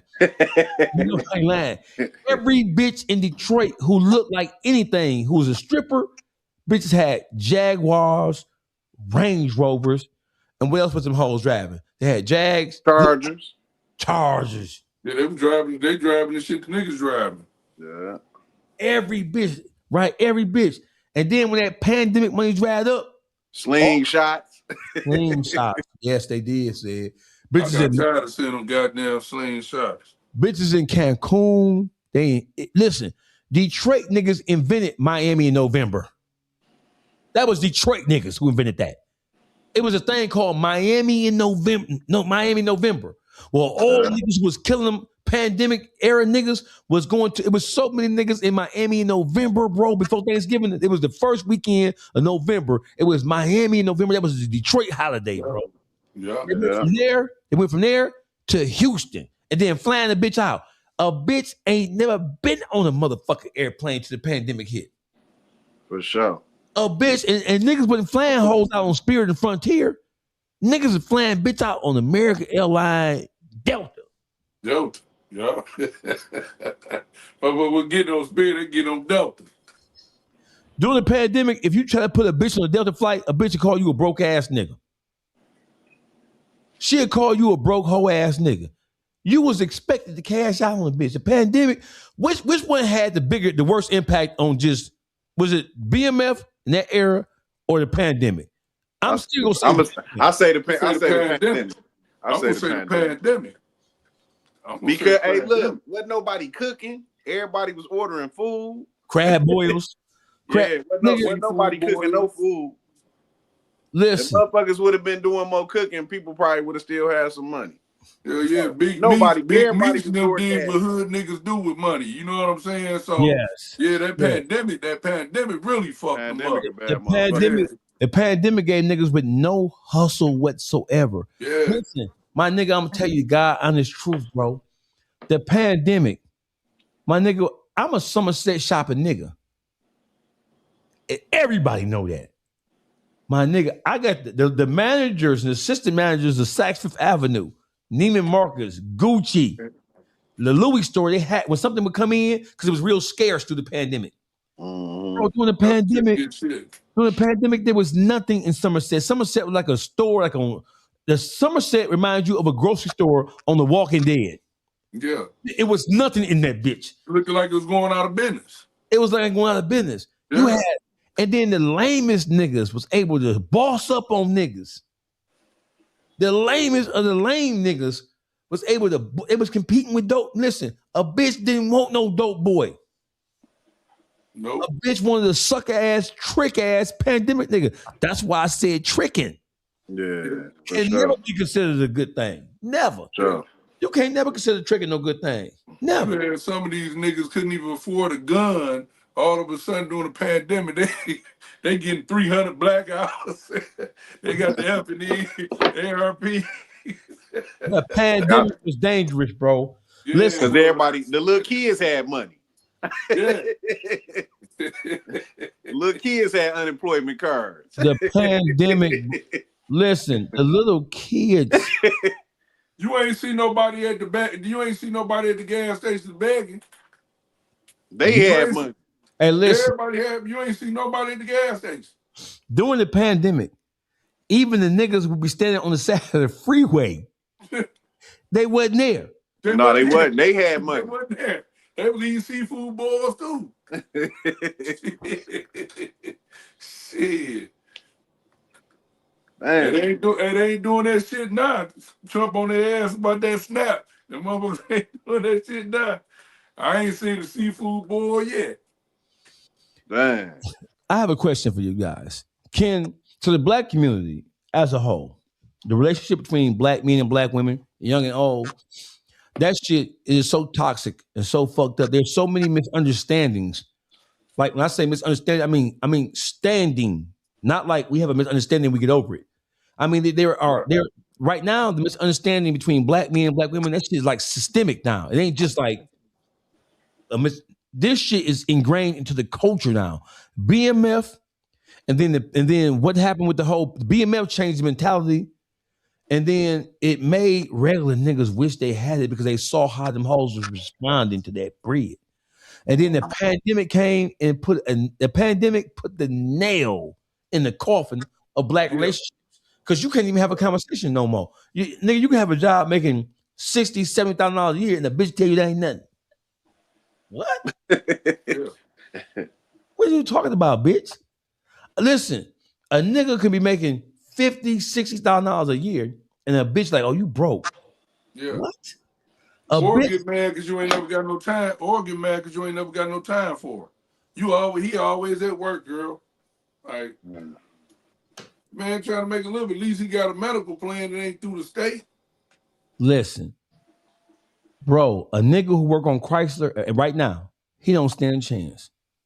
Yeah. He don't say, because a bitch can be in there with him and still talking about he ain't making no money. What? Bitch, what are you talking about, bitch? You got bitches who don't have nothing. Telling niggas who have something that they ain't got enough. Hey, it's coming back around now because the reality hitting. You know what I'm saying? That money ain't flowing no more. And they hitting everybody. That's what we was talking about, boss. We was talking about that, how they auditing everybody. They trying to get all that money back from that pandemic. You know, Trump ain't playing that shit. So that motherfuckers, that mentality of they don't need you, that shit coming around full circle. They realize that they need us and we need them now. You know what I'm saying? You ain't seen none of them seafood boys. So now these females, they coming back around to us. They know we the best motherfucker on this planet for their ass. Hey, a bitch ain't boiling a hot dog now. Man, I ain't seen it. I ain't seen seafood boil. A bitch ain't boiling a hot dog. For real. A bitch, nigga, you ain't seeing seafood boil. Come on, keep it gangster. Hey, I ain't seen one. On Instagram, you ain't seen, they used to have seafood boil parties. Yeah, the babies had seafood boils and everything. They feeding the babies that bottom feed ass shit. Yeah. Savage. Yeah, man. So, you know. Man, I forgot about the pandemic, man. Yeah, the pandemic was a motherfucker. Sean, let's talk about the dynamic between black men and black women right now in the hood. It ain't just the hood. Because this whole thing about you got to have money. So we know if the suburbanite bitches, the jazzy hoes always was like, okay, nigga, you got to match me at least, right? It's social media too, though. Social media, bro. Don't say it's social media too, though. Yeah. What about let's talk about social media. What is it about social media that has women convinced that a nigga gotta pay and have niggas get, because it ain't just the women who convinced niggas get to pay. It's the niggas convinced that they have to pay in order to get bitch attention. It's the other shit that they seeing that the entertainers getting and the rappers. The likes that they get 100 likes and 100 niggas tell them that they beautiful, they don't give a fuck about you. Yeah, true that. Yeah, it's big facts, man. So it's a lot of it ain't just it's a couple of things to me. You know what I mean?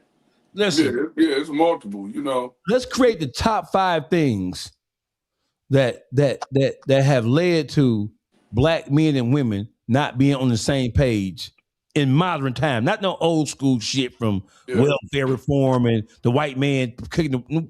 What are the top 5 things right now that a bitch got a nigga fucked up on?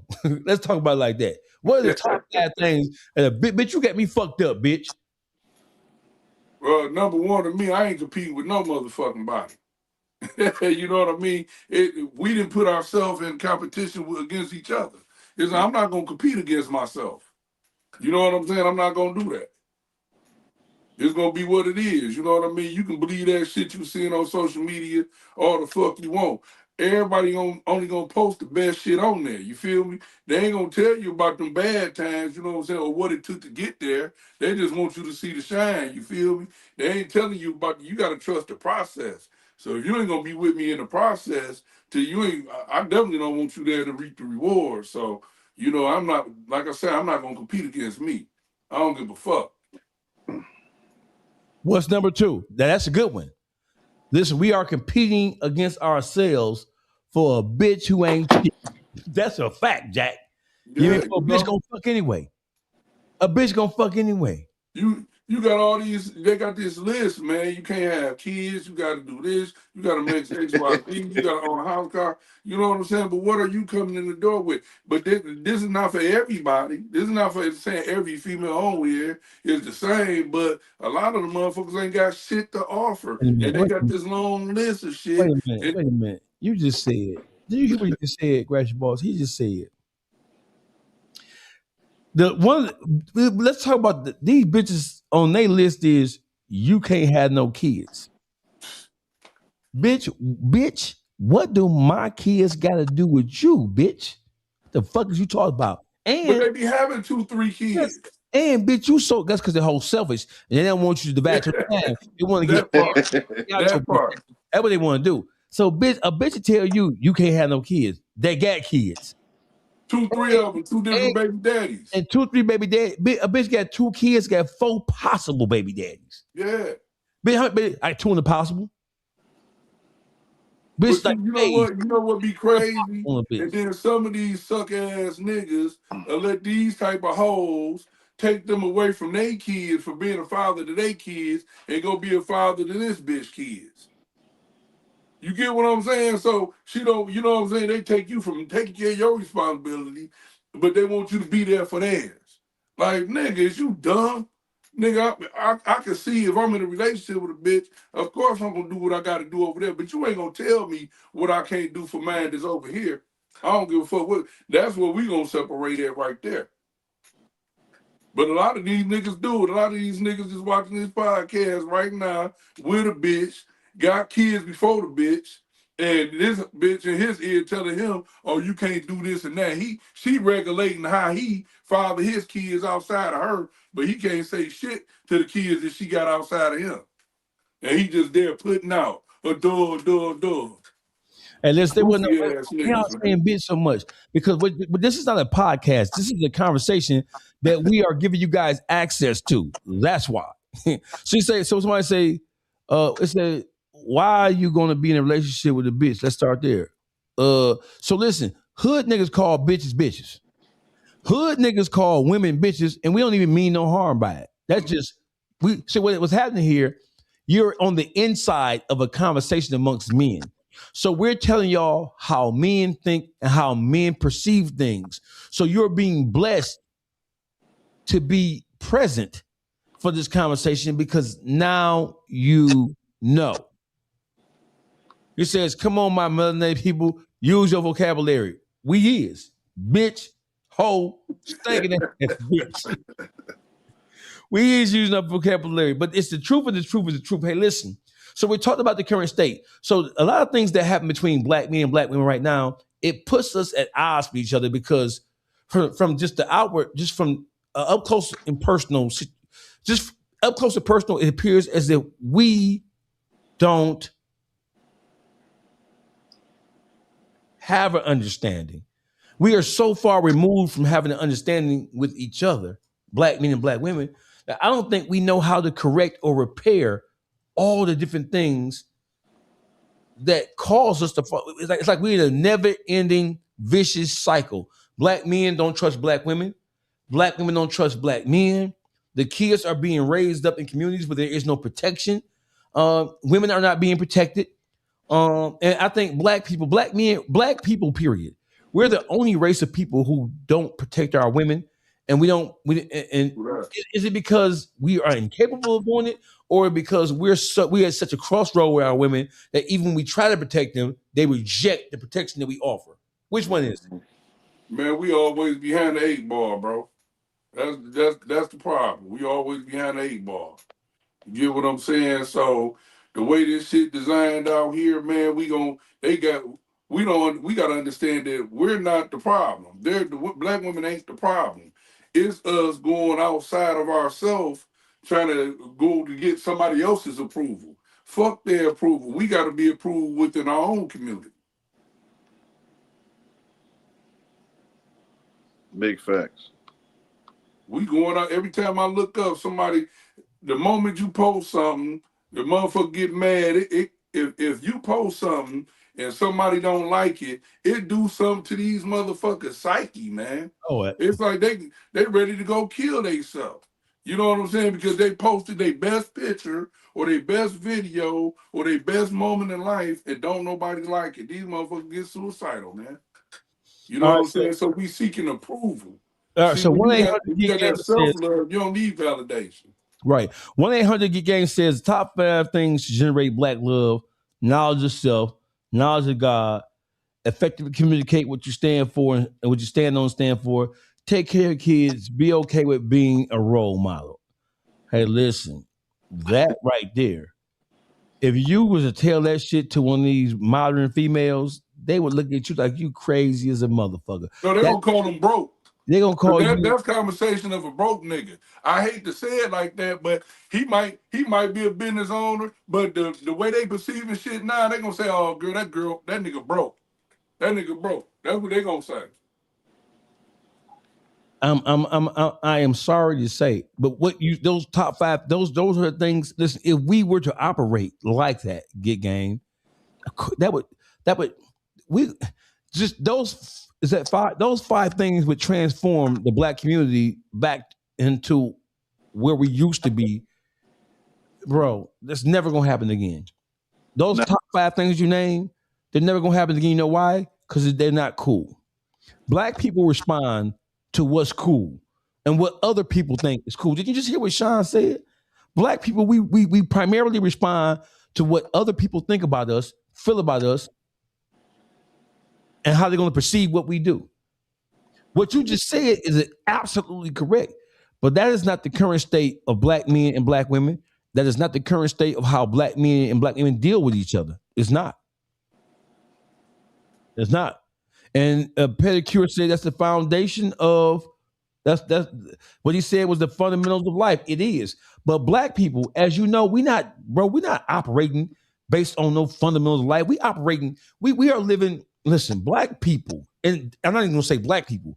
Survival mode. We are in survival mode. One, you just said it. Number 2, survival mode. We are so far removed from fundamentals of life.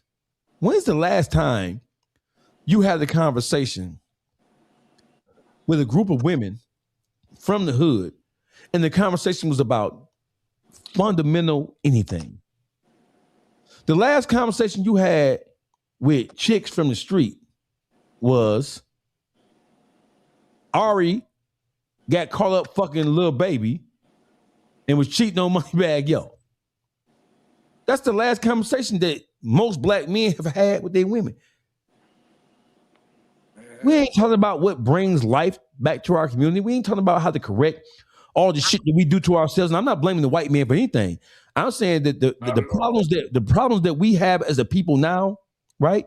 Of course there is systemic racism. Of course there's racism. Of course it's never going to, in this country, in this world, racism is going to always exist. The issues that are most pressing to us are the things that we do to ourselves. Bro, when Gratiot Boss come through with a new whip, I've seen him. He ain't worried about nobody from across 8 Mile robbing and taking shit from him. He worried about a motherfucker who looked just like him from his hood, or somebody been eyeballing his pockets, pocket watching. trying to do something to him. We ain't worried about the listen. In Detroit, a black city. This ain't like Alabama. We ain't worried about no white man coming to take shit from us.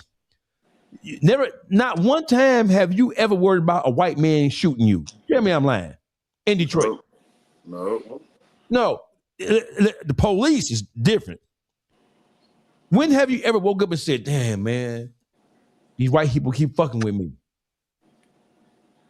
I'm afraid for my life. That don't happen in Detroit. It happens in other places, but it does not happen in Detroit. The only thing that niggas in Detroit scared of is the police and the niggas in the hood. That's it. Going back to it, because we in competition with ourselves. And we worried about competition with ourselves. We ain't talking about how we gonna build. We talking about how we gonna destroy. Like you said, if you think about the average conversation with a female in the hood, she gonna be like, "Where the weed at?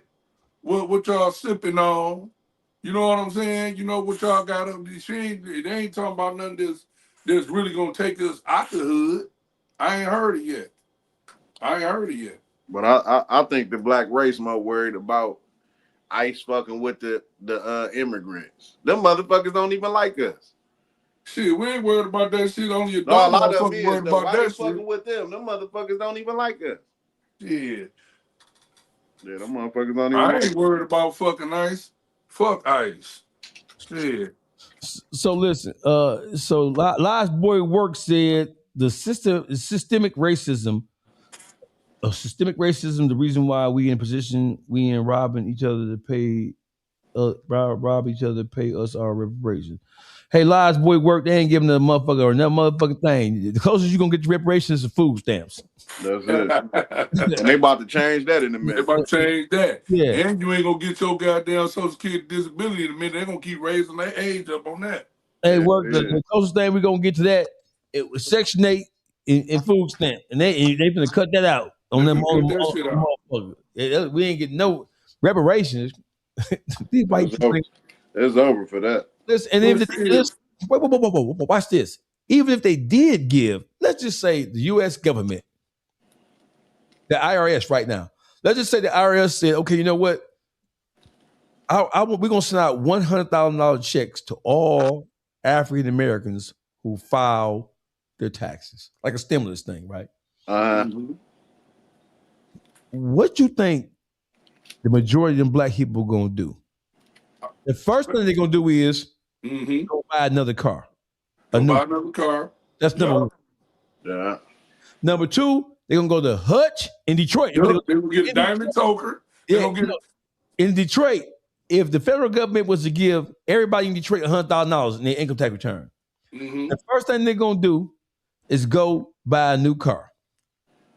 Right? With their fucked up credit, interest rate high as motherfucker. They motherfucking interest rate gonna be 19.6% on they fucked up ass credit, right?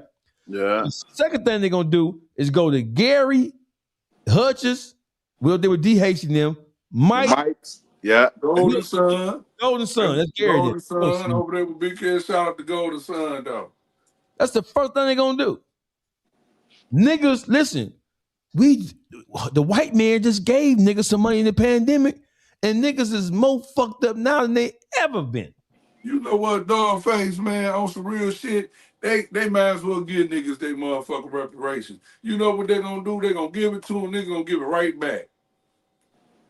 That's the fucked up part about it. They so stupid. It said in the Bible, the fool and his money is soon apart. They can give us the money, and like you said, we're gonna find some dumb shit to book. We're gonna spend it on all liabilities. We're not gonna get any assets, anything that's worth something. We're gonna buy all liabilities, all of them.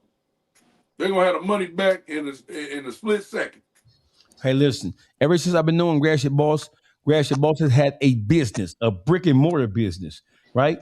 And he actually one of the most caring, giving. As for a street nigga, this nigga, you being around him, you're not gonna sit around him and be broke. You're gonna be able to get some money just by being around him somehow, some way, depending on your level of hustle, right? Yeah. How many motherfuckers have watched this and he ain't even old though. He ain't even old as me and you, Sean. How many motherfuckers have you seen have learned from him? How many motherfuckers did you know got some money was around him during the pandemic and niggas didn't follow his lead at all? They look at him like, oh, he got a business he go to every day. Nigga, that business allows me to live well and do well. Yeah. Right? Ain't nobody call him and say, man, dog, you didn't have a business since we was kids, bro. What can we? And the business that he got, but I ain't even gonna say what it is. You still got the same business? Yeah. The business that he got is a business that niggas need. Absolutely. Cause I done bust a many a bitch window, sucker stroking. It ain't tricking if you got it. You big dummy. You big dummy. You big dummy. You big cold-blooded dummy. Big dummy, see what you did? I done bust a many a bitch window out, bitch. Hey, boss, business good, then, ain't it? Yeah. Hey, listen, bro. Hey, the game been good to me. Listen, I'm gonna tell you something, man. I'm gonna tell you something, Sean. He should open 24 hours a day. Let me tell you why. Bro, I have been up at his shop. We sit just talking about music or whatever, right? Let me see what's the hottest days. Saturday morning. Yeah. Saturday morning or Friday morning. Because Thursday they go out to floods and shit and hold down there. You know what I'm saying? Saturday morning, all you saw was some of the baddest bitches in the world pull up to his shop. Every winter tow truck that bring that bitch up there. Yeah. They ain't got to with another bitch about a nigga who don't want neither one of them. Every window in that bitch bust out. And this how you look, Sean. Hey, Faye, but he ain't tell you they wasn't paying him for it. He was tricking. Oh no. No, man, we need that money. We need that money. There. I'm fucking with you. No, for real. I didn't see some bad motherfuckers come up there and like, but I'll pay for that window, bitch. What's your number, bitch? What's your Instagram? What's your Instagram at? Gratiot Boss, F.O.E. Shawn The Don. Hey, listen. What up, dope? What can we do as men? Because I'm on a kick. I'm on this kick right now. I'm on this kick. The kick I'm on is this.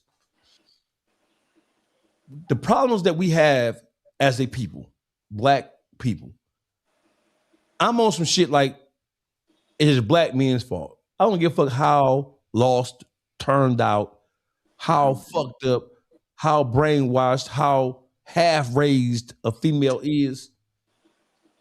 The condition of our communities and how it is solely the responsibility of the men, how we got here. Facts. And in order for us to change or to repair or to recover from all of the shit that makes us who we are today, those things can only be changed if the men amongst the community make the change. We can't keep on blaming the white man because we know what the white man about. See, the whole thing about the white man is we know what the white man is and ain't gonna do. Yeah. We know the white man speak with forked tongue. We know the white man don't really give a fuck about us except to use us for whatever they want to use us for. So if you know that, then how is it that you still allowing yourself to be controlled by something when you know what it is? How? And why? You can't even point at that shit no more as the reason why we fucked up. Yeah. You can't point at it no more. Because we been having money. We get money, but we just share the poor money management. Poor money management. We can talk. Listen, we can talk about black finance. Listen, I was on the Kid L show a couple of weeks ago. And I pulled my wallet out, the same wallet I got right now. And I said I got $750,000 credit cards in this bitch. I seen that, yeah. Yeah, I seen it. A motherfucker told me that's debt. You broke. That ain't no real money. That ain't no. And I'm saying to myself, that motherfucker don't know how the world works. I'm saying to myself, so now niggas is such haters. They saying, oh, that's a number debt in your pocket. Do he got it though? Do that? The motherfucker who asked you that, do they got it? No, listen, Sean, listen. But I just look, hey, dog, hey, hold that thought. But I just told you that the other day, motherfuckers called me, hey, man, you think I don't keep money. As soon as I get it, I put it back out there like a boomerang so it can come back to me. I let it work for me. Motherfuckers think that you got money laying around. Money ain't shit if it ain't working for you. Facts. They gotta work for you. Listen, a motherfucker told me, they all in the comments. You been on that. Ever since I known you, dog, you been on that. You feel me? You been had several businesses ever since I first met you. Yeah, but see, they don't know that. So motherfuckers don't know what I do, right? So motherfuckers like, oh, his girl got money. Nigga, where you get that shit from? Niggas said that shit, niggas just running with it, right? Ben had them businesses. So the whole thing is, motherfuckers told me, oh, you got 700, that ain't nothing but debt. And I said, listen, bro, I have $750,000 in business credit cards, bro, right? I said, I don't even want to explain this shit to motherfuckers because they so fucking stupid. But the whole thing is, listen, bro, I use my credit cards like a loan from a bank, nigga. I don't take my credit card. A nigga ain't never ever seen me at Somerset, Ball Harbor, the Galleria, North Park, Phipps, Lenox, International Mall, pull out no motherfucking credit card, bro. I don't use my credit cards to buy no clothes and shoes, nigga. I don't use my credit card to buy no motherfucking TV or no rims, nigga. Hey, let's cash out. I don't do that shit. I use my credit to invest. It's a credit card. Let's say if you have a credit card with $100,000 limit on it, right? Mm-hmm. You can go and buy a TV or a watch or a pair of shoes or pants and designer shit. Or you can use that motherfucking money to make more money.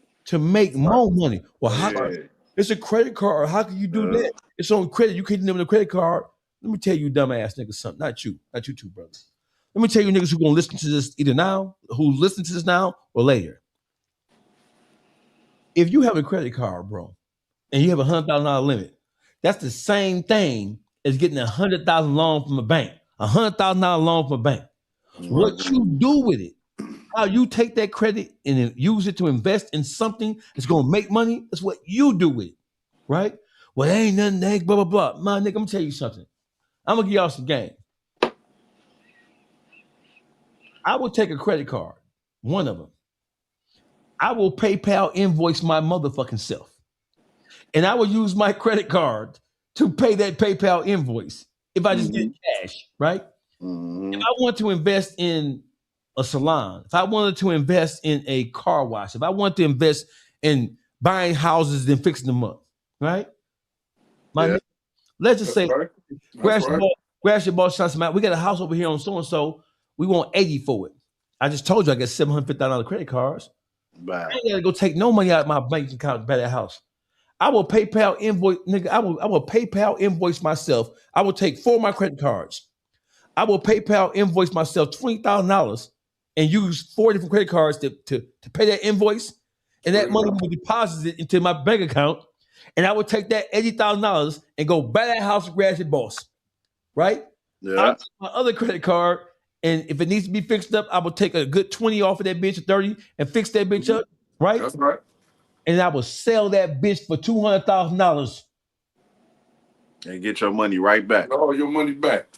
Pay that credit card off. Credits go through the roof. That money working without using 1 penny from my actual bank account.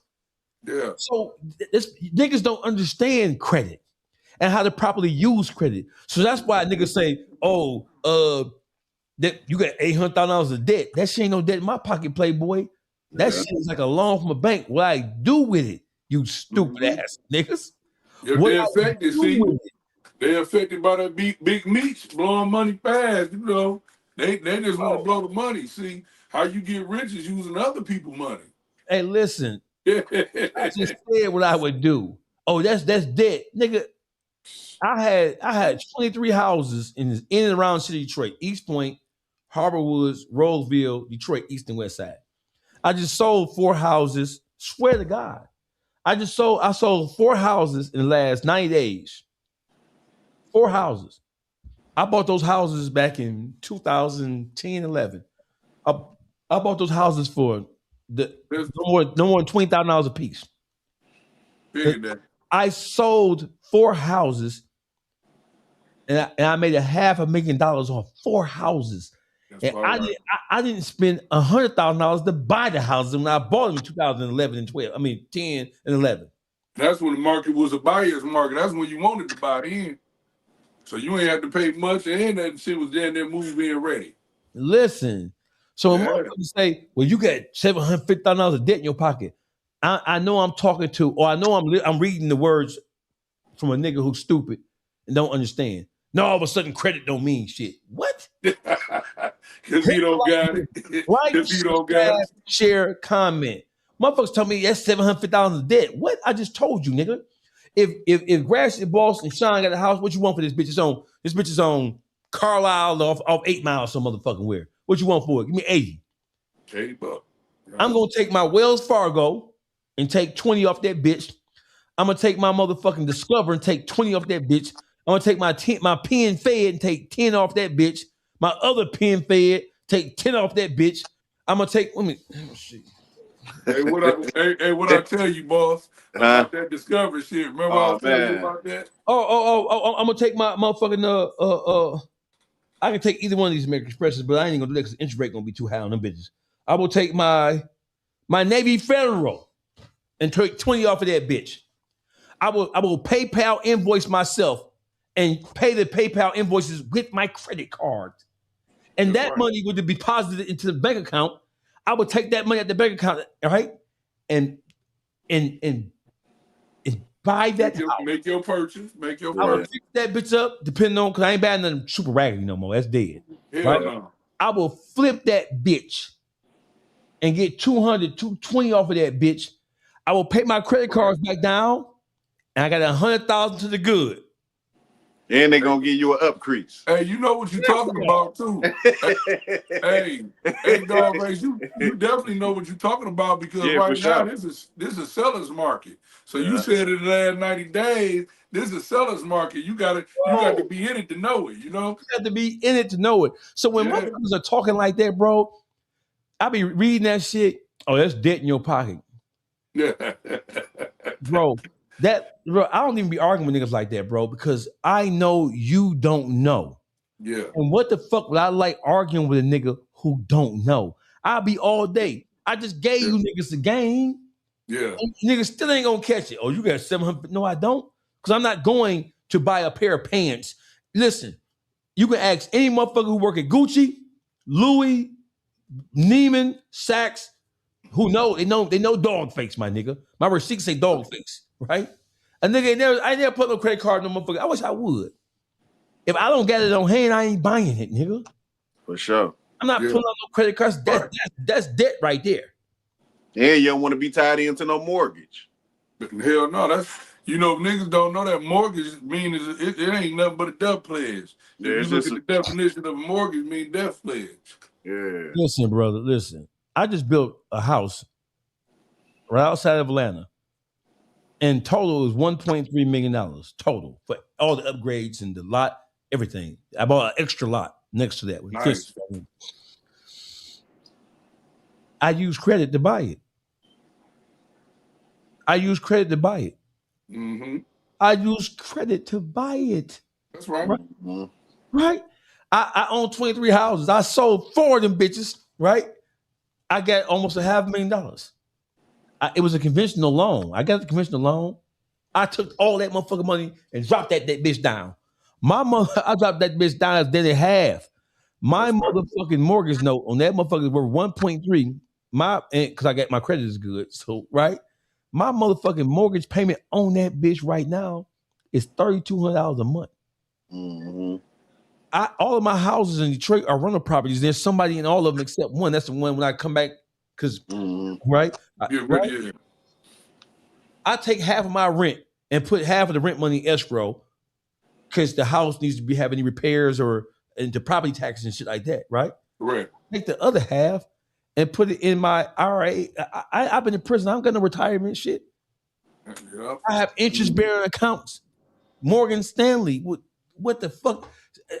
So, Dawgface, he blah, blah, blah. But you niggas, they don't have a clue. And I ain't running around trying to convince a nigga nothing. It ain't their business how you move. And you know what I'm saying? How you move, it ain't nobody's business. Keep on, just keep on thinking that you know what the fuck going on. That's cool with me. Keep on thinking you have a firm grip on this shit. This is real life, unfiltered, Gratiot boss, F.O.E. Shawn The Don. Let's close this out, fellas. What do you all want to say? Hey, this should have been called financial literacy. Should have been. Should have been. Should have been. Should have been. Should have been. It should have been called financial motherfucking literacy, man. Hey, gentlemen, I would love to have y'all back for a second episode of this, man. I love y'all, man. Salute. Black is black. Y'all know what it is, man. You know what it is. Peace. Salute.